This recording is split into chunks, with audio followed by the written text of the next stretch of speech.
Bonjour à tous. Alors, on va commencer aujourd'hui une petite vidéo avec les crevettes d'eau douce. On a reçu plusieurs milliers de très très belles crevettes d'eau douce, donc on va faire un petit tour ensemble. J'ai beaucoup de belles choses à vous montrer.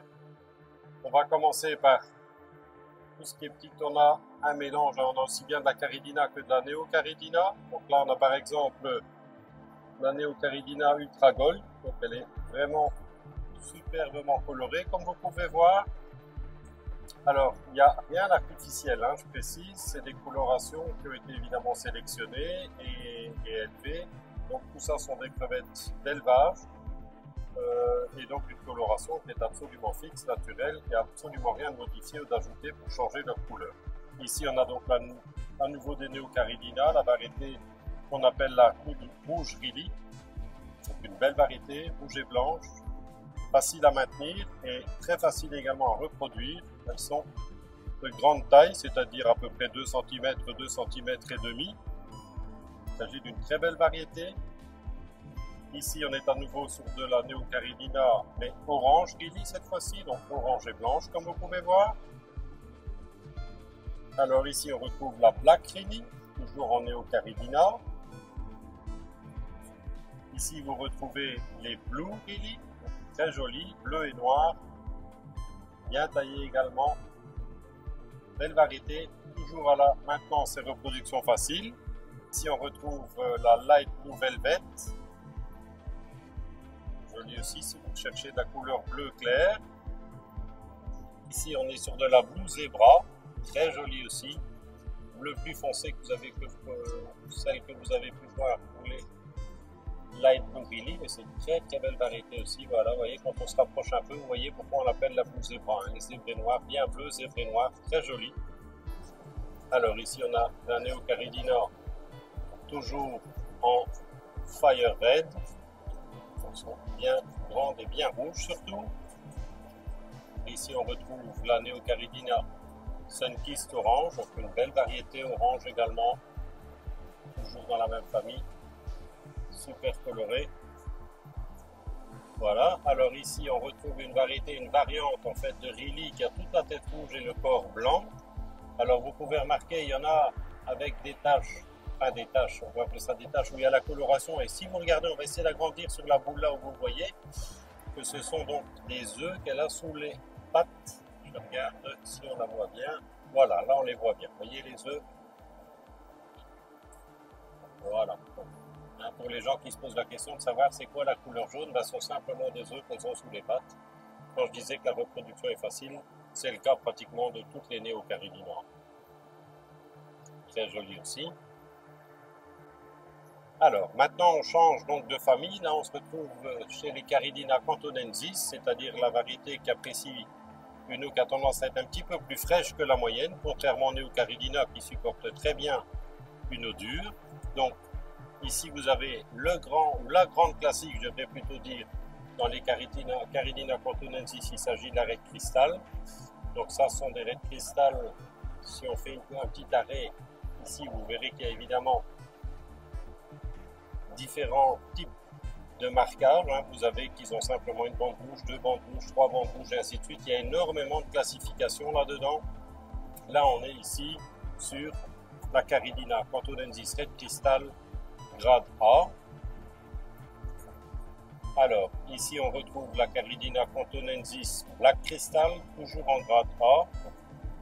Il y a mâle et femelle dedans. Donc, je rappelle, ça fait toujours partie de la famille qui apprécie un peu moins. En tout cas, elle supporte moins bien l'eau chaude. Donc, ne mettez pas une variété comme celle-là à 30 degrés, vous n'allez pas les garder. Pour cette espèce-là, c'est important de ne pas avoir une eau trop chaude. Mais c'est une très très belle variété aussi. Alors ici on est toujours sur les cantonensis, la variante Blue Bolt, très jolie aussi. Encore une très belle variété, parmi les plus belles pour le moment je trouve, ce sont les Pinto. Donc on a Pinto Red et Pinto Black. On va essayer d'agrandir un tout petit peu. Donc, évidemment pour ces crevettes il y a beaucoup plus de classifications et de grades. Ça va peut-être vous surprendre, mais il y a des crevettes qui peuvent coûter jusqu'à plusieurs milliers d'euros la crevette. Oui, vous avez bien compris, plusieurs milliers d'euros la crevette. Évidemment, nous, dans notre offre, on se limite à avoir, je dirais, l'assortiment qui offre un bon rapport qualité-prix, une maintenance relativement aisée et des choses qui sont tout à fait faisables de reproduire, même pour les particuliers, lorsqu'elles sont placées dans de bonnes conditions. Alors ici, vous allez retrouver la plus travailleuse de toutes, certainement pour les algues. C'est une très très bonne variété pour le nettoyage. Elle dévore les algues à grande vitesse. Elle est robuste, plus difficile à reproduire. Il s'agit de ce qu'on appelait la Caridina japonica. Entre deux, le nom est changé, c'est devenu Caridina multidentata. Donc la fameuse crevette à mano. Ça, c'est vraiment la crevette nettoyeuse et mangeuse d'algues par excellence. Elle est plus difficile à reproduire parce qu'elle demande un retour en osomâtre pour la reproduction, ce qui la rend très compliquée à reproduire pour les particuliers tout au moins, même si ça reste faisable. Donc, ce qu'on appelait avant Caridina japonica, qui est donc devenue Caridina multidentata. Alors, dans les crustacés d'eau douce, on retrouve également le mini-crabe asiatique, le limnopilote. Donc, il s'agit d'une toute petite variété, on dirait presque une araignée. Toute petite variété, ça reste tout petit. Regardez, j'en ai un sur le bout des doigts. Le voici. Les voici. On dirait qu'il n'y en a pas, mais en réalité, il y en a beaucoup. Donc, le limnopilos, c'est une belle petite variété, assez originale. Bon, évidemment, admettre qu'avec des petits poissons et des petites variétés, parce que sans ça, vous vous imaginez bien qu'il se ferait manger.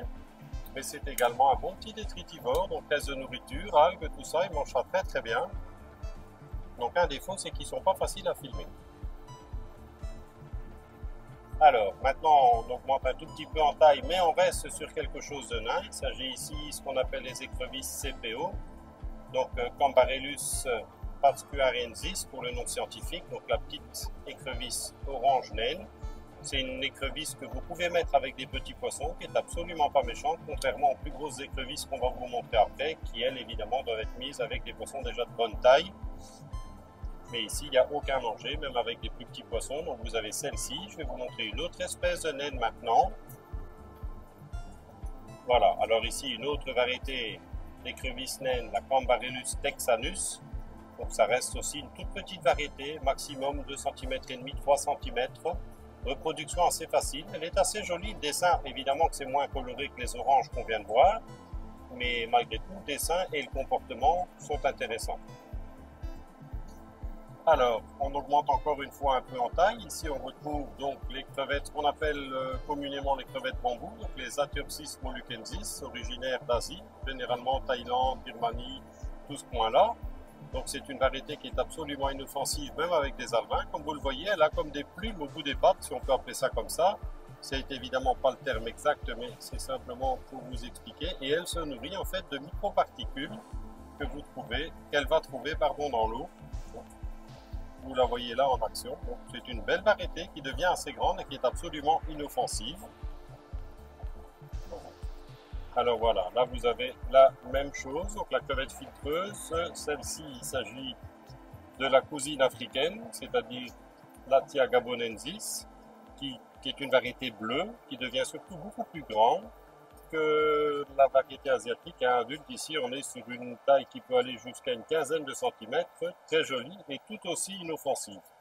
Donc si vous cherchez un crustacé de grande taille inoffensif au comportement intéressant, le voici.